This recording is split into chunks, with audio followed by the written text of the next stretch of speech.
Welcome, I'm Terry Christensen, and this is Valley Politics. Today's topic is a stressful one for nearly 200,000 undocumented residents of the Valley. What will President Trump do to carry out his campaign promises on immigration? And what's being done locally to support these residents? To help us understand what's happening, we'll talk with Maricela Gutierrez and Zulma Maciel. Maricela is with SIREN, that's the Services, Immigration Rights, and Education Network, and Zulma is the director of San Jose's Office of Immigrant Affairs. Later, we'll hear what some Valley residents think about this issue, and Shanna Desai will brief us on the work of the Preservation Action Council, or PAC. Then, in the second part of our Where Are They Now interview with Wiggsy Sivertsen, we'll hear about a time when this valley was not so friendly to gay rights, and how the LGBT community came together to form a political action committee. All this next on Valley Politics.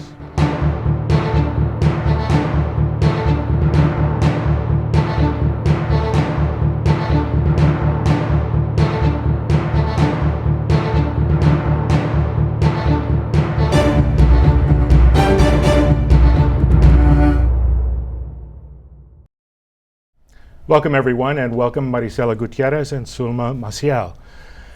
So we have a big topic today. There are up to 200,000 unauthorized immigrants in Silicon Valley in Santa Clara County, at least the numbers I've seen. And surely most of them are very fearful today about what's going to happen in terms of national immigration policy and how President Trump will carry out, well, how he's already carrying out some of his campaign promises, but how they'll continue. Maricela, what's SIREN doing to help these folks? Yes, so definitely scary times for our community. There's a lot of stress.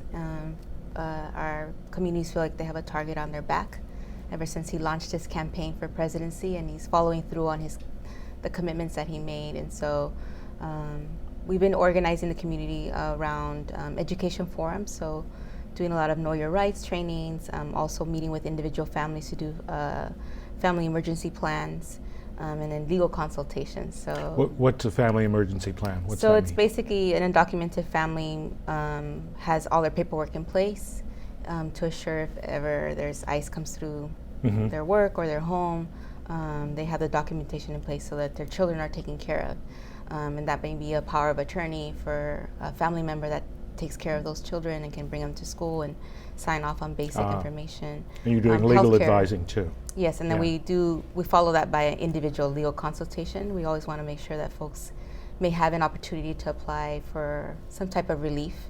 Sometimes they may not be aware. Yeah, some people are eligible for permanent residency status probably, and they need to be helped through that process. Yeah, or maybe a U visa. They maybe have been victim of crime, never considered that as an opportunity for them to apply for this program. So, doing different assessments to see what they can be qualified for. So are you kind of busy? We're extremely busy. Yeah. Yeah, our people, actually, I was talking to a reporter earlier today. I was letting him know that people started lining up at 5:45 in the morning outside our doors. What's your staffing like? How many people are helping at SIREN? So attorneys, we have about 5 legal staff, but we also are building up our pro bono attorney program. So we're putting a call out to people who might be interested in doing pro bono work with us that are very familiar with immigration law. It's a very complicated law. Yeah. And so we'd like to bring on people that are interested in volunteering with SIREN. We have a lot of workshops in the pipeline and doing a lot of mobile legal clinics as well. Do you have to be a lawyer to volunteer with SIREN? Ideally, you don't, but immigration law is very complicated, so someone with immigration law is preferred. But there's work for other people to do as well. Yeah, paralegals, legal associates, law clerks. We have a lot of filing and support that we need. And then folks that would like to be trained on Know Your Rights workshops. A lot of schools are inviting us to do presentations, churches, community centers. So we're out in the community every day. So you're busy. We are very busy. Zulma, what's the city of San Jose doing? Yeah, well, the city of San Jose, for now, we're going to continue to do what we do to try to maintain our city safe and a place where people can go about their business. We want people to go to school, to work, to shop, and maintain business as usual there. And the priority for our police department is to ensure the safety of our community. They're not immigration officers, and the chief has explicitly said that the City of San Jose Police Department is not in the business of enforcing immigration law. So for now, it's about doing what we're doing in terms of facilitating the integration of immigrants into our community. But we also understand that there's a long road ahead, particularly with the recent executive orders that have been released by this administration. But we will, as a city, maintain, we will fight for our American values, uphold the Constitution, ensure economic prosperity continues, and ensure that our San Joseans will continue to thrive here. So much by our mayor has already been said about that. When you say the city's doing all it can to help integrate immigrants into the community, what exactly are you doing? Yeah, so we have been working with the county over the last year on a couple of things, leveraging our resources so our funding goes a longer way, and aligning our priorities. And by that I mean we created a Welcoming San Jose plan that identifies very specific strategies on how we accelerate the integration of immigrants. So it has nothing to do with immigration law. It's really about how do we create a place that's much more welcoming and inclusive for our residents of San Jose, particularly immigrants, regardless of immigration status. And we have 5 pillars. Basically, there's a role for local government on leadership and communications and ensuring that we are messaging what our policies are that might positively impact immigrants in our community, working with the county on a rapid response protocol when issues like recent executive order information is coming out, and trying to get accurate information out. Access and engagement is also very important to the city of San Jose, and so it's really looking at our internal systems to how are we implementing our new language access policy? How do we ensure that people who are not English proficient have access to services that the city has? And if there are barriers, minimize or eliminate those barriers. And we also want people to be engaged. So regardless of the language that you speak or the color of your skin or where you come from, we want people to understand that the city of San Jose has got their back, and we want them engaged in local government. And then we have other areas around safety, education, and economic empowerment that we're working on. And there are tools that are out there. Now, we're not doing this on our own. It requires organizations like SIREN and others to help carry out these initiatives, but at least we have a plan. And the plan was timely approved last October, right before the elections. So we need to carry out that plan. We need to make sure that we are You have steadfast. a committed mayor and city council. Absolutely, and committed partners. And county. And the county. Maricela, do you think the city and county are doing enough? Yeah, I think we're very fortunate to be in Santa Clara County and in California for immigrants. And there's a lot of work that's been done that we're very proud of, and we're really excited to partner with this City of San Jose and with Santa Clara. It's definitely a beacon of light, the work, and we appreciate that. And definitely during these times, we know that there's more that needs to be done. Like, for example, legal services for all. We feel that's very important, that undocumented and citizens also have access to legal services that they may be worried. There's a lot of mixed status families, immigrant families that may have someone that's undocumented or non or documented, and they all are in need of legal services. So, Zulma, some people say public funds shouldn't be spent on non-citizens. What's your response to them? Because you're spending public money. That's right. There's public value when you invest money in people who live and who have called San Jose home.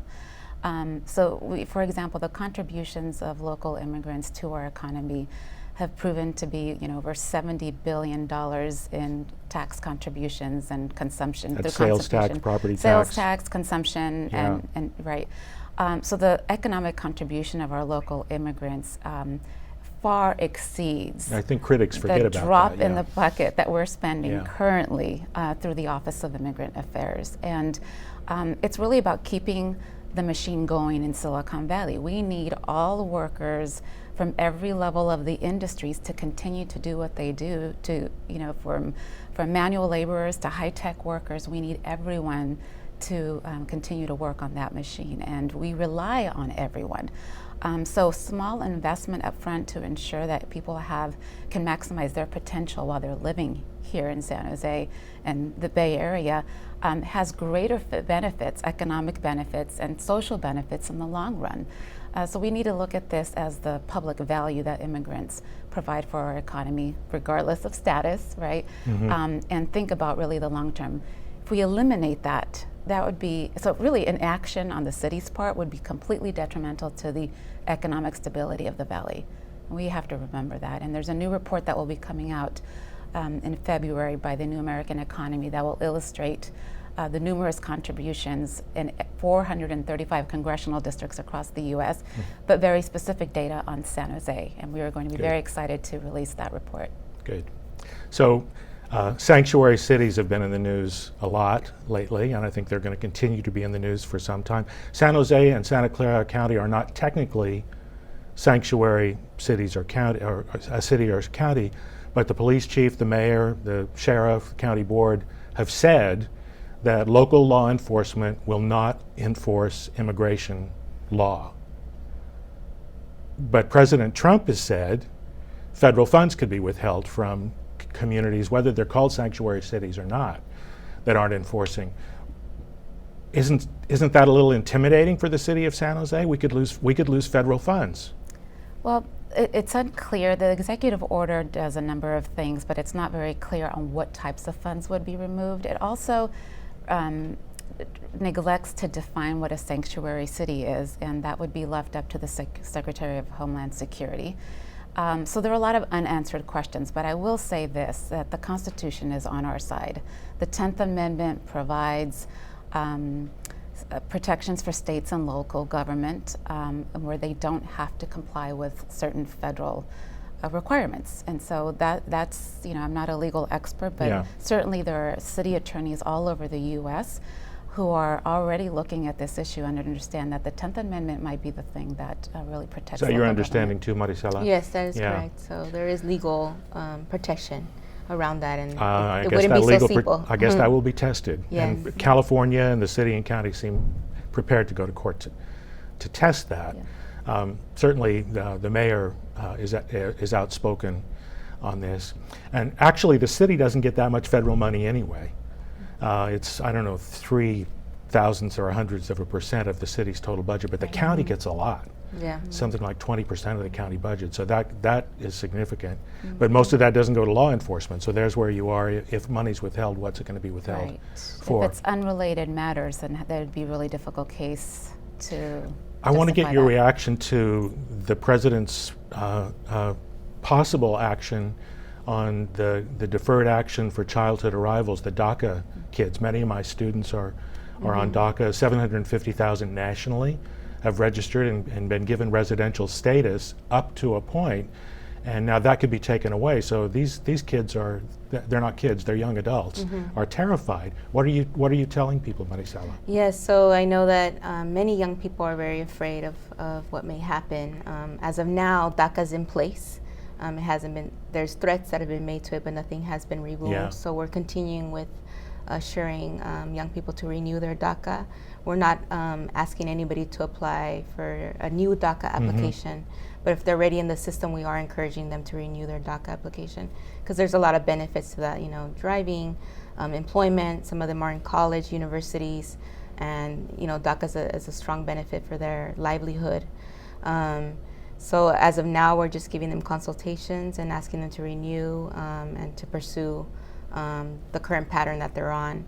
And we know that there's some threats on the privacy of the individuals who are currently in DACA, and so we are sharing that information with them, and it's their choice if they want to continue. So SIREN is a resource for them. Correct. If I'm an immigrant dad, an unauthorized immigrant dad, what's your advice, both of you? What should I be doing? Packing my bags, or? Understanding your rights, and that's where our nonprofit organizations, community-based organizations, are doing a phenomenal job and are working many hours to ensure the right information gets out to a dad who's undocumented and fearful. There is protections in this country, and we have to uphold that, and we have to ensure that people are aware of that. And there was also a lot that schools are doing already too, and to comfort the families who are fearful and say these are safe places for you to come to. It's scary. So it's getting the message out from the institution point so that it gets out to the parent who's afraid. Maricela, your advice? Yeah, I agree with Zulma. Definitely, maintain, a sense of calmness, because we all have a lot of stress on ourselves and our families. There is a lot of information out there. You become informed, but I would also say is take precautions. Don't drive with a broken tail light. Make sure your paperwork's up to date. All of that, because you don't want to be a target as well. So take all the necessary precautions to protect your family and yourself. We're almost out of time, but quickly, what should the rest of us be doing? Thank you for the question, because in part of our Welcoming San Jose plan, we weave in this notion that the receiving community has a large responsibility in welcoming. And what I think we all should be asking ourselves are, what are we doing today and every day to be a more welcoming restaurant, employer, school, neighbor, teacher. So what are we doing every day to extend that hand of inclusion, tolerance, and kindness? I mean, that is really where it begins. It's local government can't fix the behaviors that are happening in the neighborhood. Maricela, quickly. And I would say definitely, support the organizations that are doing this work. People are needing volunteers. Money? People need funding. So money. Donate. Yeah, okay. Donations are highly welcome, especially at this point in time. And learn about their work and see how you can become involved. Okay. Maricela Gutierrez, Zulma Maciel, thank you very much, and thanks for your work. Thank you. Pleasure. Now let's hear what some Valley residents have to say about this issue. Then Shanna Desai will brief us on the work of the Preservation Action Council, or PAC.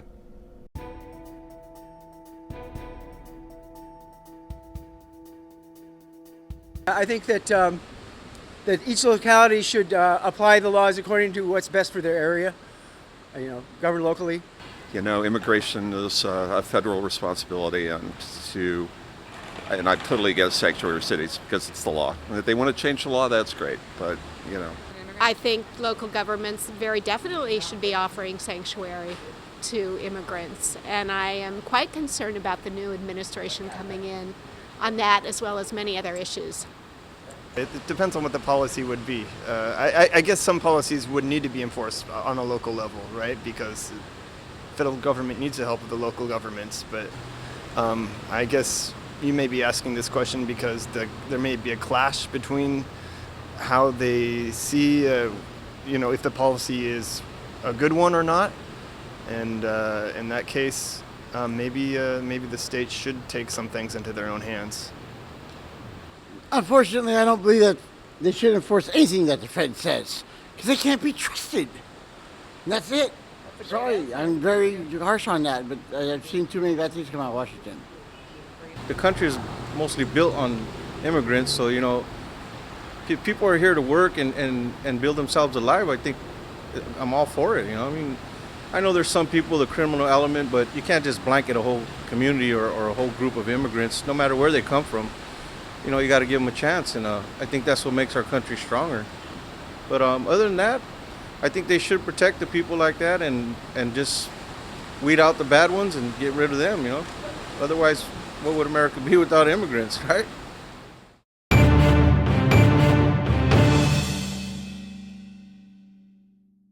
I'm Shanna Desai, President of the Preservation Action Council of San Jose. PAC-SJ was founded in 1990 by a small group of dedicated people who had seen too many of our historic structures lost to neglect and demolition. This grassroots group began meeting in members' homes and proceeded to build an organization that celebrated its 25th anniversary last year. We were established with the mission of preserving San Jose's architectural heritage through education, advocacy, and events. We are citizen advocates on issues before the City Council and Commission meetings, and we meet with decision makers and work with the community in pursuit of our mission. Over the years, we have worked to preserve and reuse such historic resources as the Montgomery Hotel, the José Theater, Mark's Hot Dogs, Century 21 Theater, and the First Church of Christ Scientist, which is the building that actually launched our efforts back in 1990. Still on our radar is the nearly 100-year-old Willow Glen trestle and numerous buildings downtown that are endangered due to development. We hope to work out compromises that allow projects to move forward, but also allow the incorporation of the historic structures into the project design. Many of our events highlight our historic neighborhoods through our popular home tours, which we featured such well-known architects as Wolf and McKenzie. This August, we will present a citywide architectural home tour of the work of Wolf and Higgins, and this will be a rare opportunity to see an architectural style that shaped San Jose in the 1920s.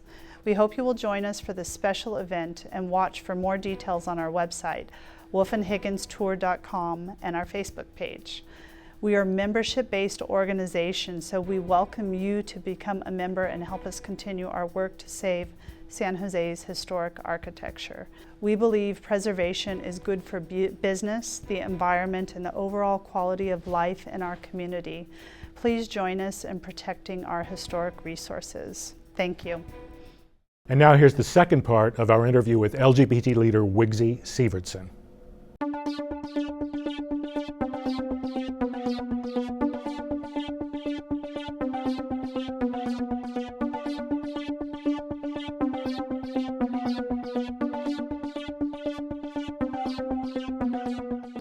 Okay, so 1979, you helped persuade the San Jose City Council and the Santa Clara County Board of Supervisors to pass an anti-discrimination ordinance as applied to gays and lesbians. 1980, that's put on the ballot as a referendum by the religious right in the Valley and repealed. Tell us about how that happened. Well, you know, I wasn't very enthusiastic about putting the gay ordinances on the city and the county agenda because I didn't think we were ready for that. I guess you were right. Yeah. I mean, to me, if you're going to do something and you're doing human rights issues, you know, that are really touchy and vulnerable, is you got to do it in a way that you can assure some kind of success.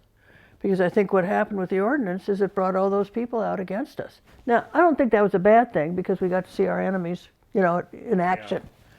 But I probably wouldn't have put it on the ballot that soon. Others were more enthusiastic about that. And yet, several rallied to the LGBT cause. They did. Even in the face of that. Yes, they did, and that was the thing that to me was really an issue, is to be concerned not to put our friends at risk. You know, when we want something from them, we ought to be able to back them up and protect them.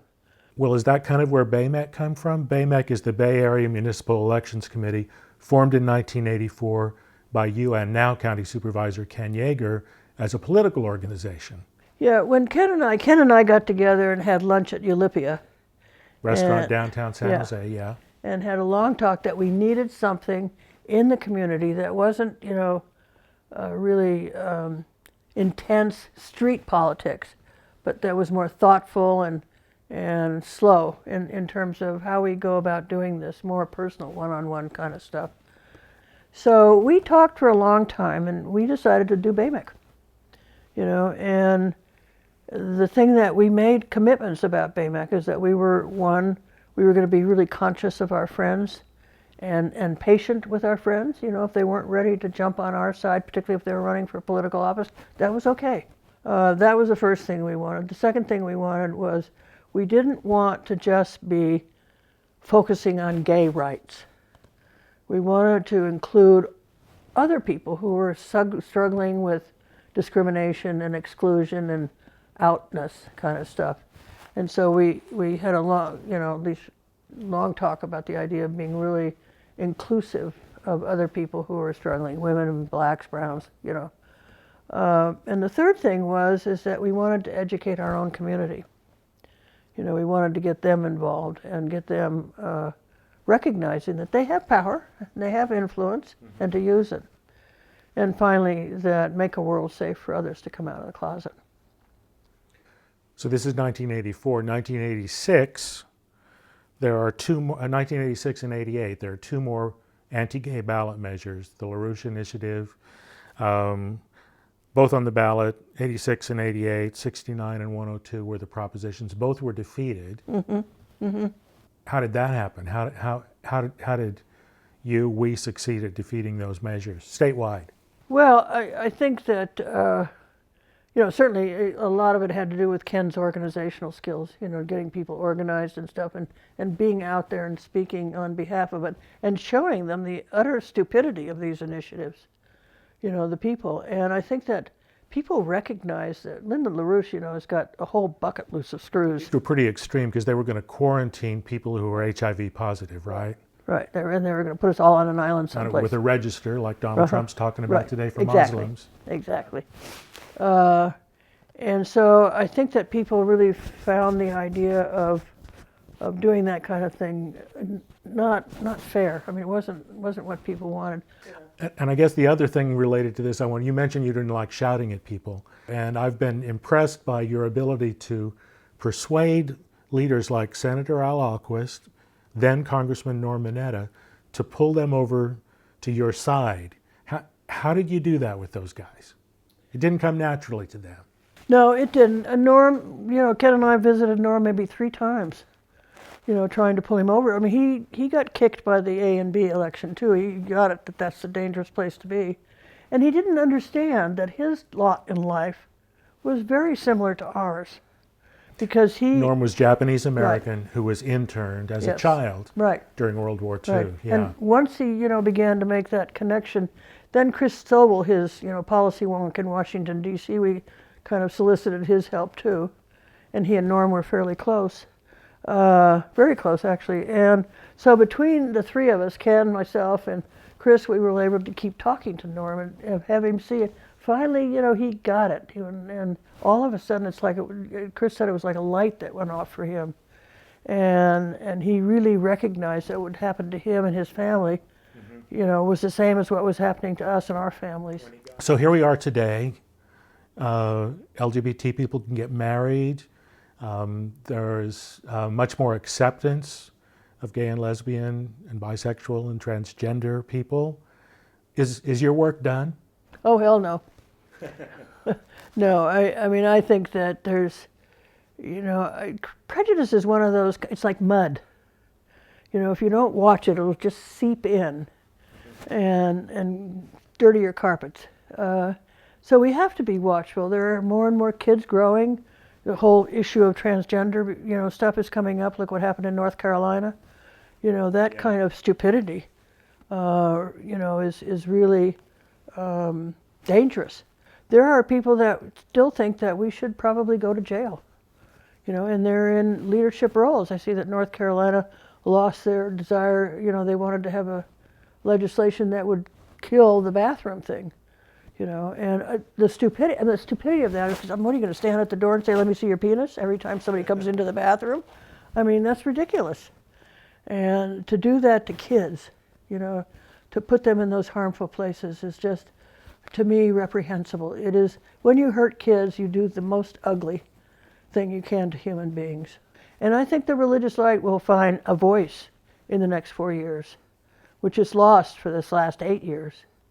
But I think they may find a voice in some parts of this country. So you're not optimistic about the future? I am not. I'm optimistic. I'm always optimistic. I mean, my thing is, okay, get in my way, I'll step on you. What do we need to do? I think we need to keep talking. I think we need to keep talking to our community. I think we need to become responsible. I'm amazed at how irresponsible people are in this country. They don't even bother to vote. They don't know anything. And I think we need to keep pushing that message. I think we still need to work on behalf of, our fellow citizens who still struggle with discrimination. And I think we need to work really hard to make sure that kids are protected. So we need to stay engaged. We need to stay engaged. You need to stay engaged. I do. We'll be back next month with San Jose Mayor Sam Liccardo talking about his 2017 State of the City speech. Meanwhile, you can catch up on previous shows on our website at creatvsj.org or on YouTube by searching for CreateTV San Jose. And you can let us know what you think about our show and suggest future topics or guests by email at valleypolitics@creatvsj.org, on Twitter at valley_politics, and by following us on Facebook. And now that's all, folks. Thanks for watching Valley Politics. See you next time.